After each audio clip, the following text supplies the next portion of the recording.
কাঁকড়া কষা। এই রেসিপিটি আমার বাড়ির প্রত্যেকের তো খুবই পছন্দের। আপনাদের কার কার এই রেসিপিটি ভালো লাগে আমাকে কিন্তু অবশ্যই কমেন্ট করে জানাবেন। হাই এভরিওয়ান, আমি কুহেলি। আপনারা দেখছেন কুহেলির হেসে। আজকের রেসিপি কাঁকড়া কষা। কাঁকড়া কষা যেহেতু কাঁকড়া তো লাগবেই, কাঁকড়া মাছগুলিকে আমি খুব ভালো করে ধুয়ে পরিষ্কার করে কেটে রেখেছি।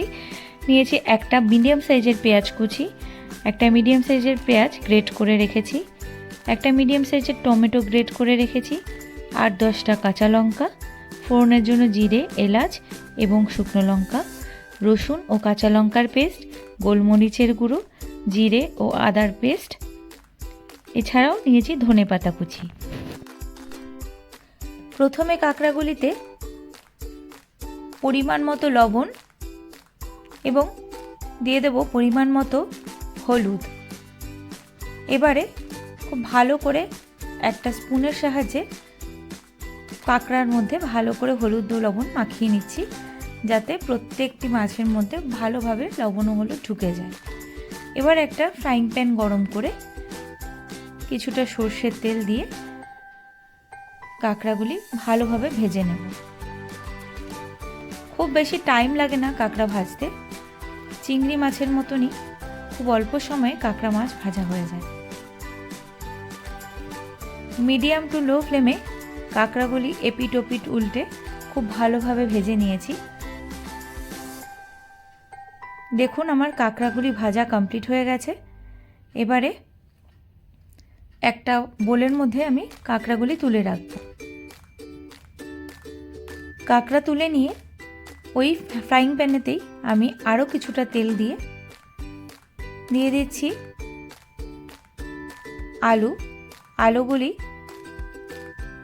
একটু লো ফ্লেমে ভালো করে ভেজে তুলে নিচ্ছি।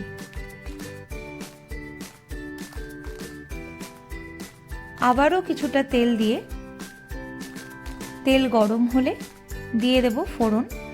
ফোড়নের জন্য জিরে, শুকনো লঙ্কা ও গোটা এলাচ আমি একটু থেতো করে রেখেছিলাম, সেটা দিয়ে দিচ্ছি প্রথমে পেঁয়াজ কুচি। পেঁয়াজ কুচিগুলি গোল্ডেন ব্রাউন হওয়া পর্যন্ত ভালোভাবে ভেজে নিয়ে পেঁয়াজ গ্রেট করে রেখেছিলাম যেটা, সেই গ্রেটেড পেঁয়াজটাও দিয়ে দিলাম।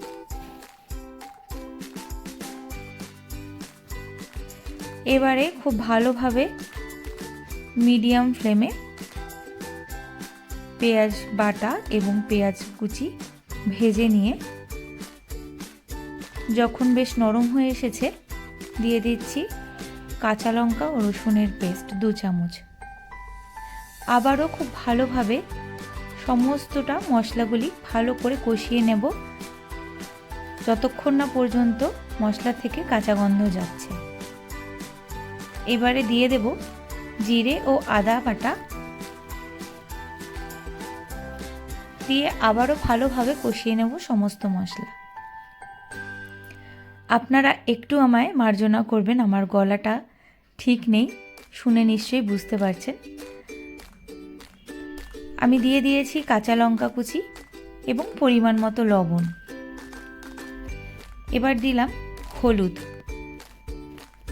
আর টেস্ট ব্যালেন্সের জন্য সামান্য একটু চিনি। আবারও রঙের জন্য কাশ্মীরি রেড চিলি পাউডার দিলাম আর দিয়ে দিচ্ছি গোলমরিচের গুঁড়ো। এবার বাটি ধোয়া জল, মশলা ছিল যে বাটিতে, সেই বাটি ধুয়ে একটু জল দিয়ে সমস্ত মশলা ভালোভাবে কষিয়ে নেব, যাতে মশলা থেকে কোনো রকম কাঁচা গন্ধ আর না বেরোয়। অল্প অল্প করে বাটি ধোয়া জল দিয়ে দিয়ে মিডিয়াম ফ্লেমে আমি ভালোভাবে সমস্ত মশলাটি কষিয়ে নিচ্ছি। মশলা কষানোর উপরেই যে কোনো রান্নার টেস্ট নির্ভর করে। রান্নাতে যত ভালো করে মশলা কষানো হবে ঠিক রান্নার টেস্টই তত ভালো হবে। মশলা ভালো করে কষিয়ে নিয়ে আমি টমেটো পিউরি দিয়ে আবার ভালো করে সমস্ত মশলা মিশিয়ে নিচ্ছি। সমস্তটা খুব ভালোভাবে কষে গেছে। এবারে ভেজে রাখা কাঁকড়া ও আলুগুলি দিয়ে আবারও খুব ভালোভাবে মশলার সাথে মিশিয়ে নেব কাঁকড়াগুলিকে। খুব ভালোভাবে কষিয়ে নিয়েছি। এবারে অল্প অল্প করে উষ্ণ গরম জল দিয়ে ফুটিয়ে নেব, যাতে মাছের মধ্যে খুব ভালোভাবে নুন ঝাল ঢুকে যায় এবং আলুগুলি সিদ্ধ হয়ে যায়। এবার উপর থেকে একটু গরম মশলা গুঁড়ো ছড়িয়ে দিয়ে আর দিয়ে দিলাম ধনেপাতা কুচি। ব্যাস, আর কিন্তু কিচ্ছু করার নেই। এবারে শুধু বাকি গরম গরম ভাতের সাথে এই শীতের দুপুরে কাঁকড়া কষা টেস্ট করা। রেসিপিটি আপনাদের কেমন লাগলো আমাকে অবশ্যই কমেন্ট করে জানাবেন। ভালো লাগলে লাইক, শেয়ার এন্ড সাবস্ক্রাইব করে পাশে থাকবেন। ভালো থাকবেন, সুস্থ থাকবেন। বাই।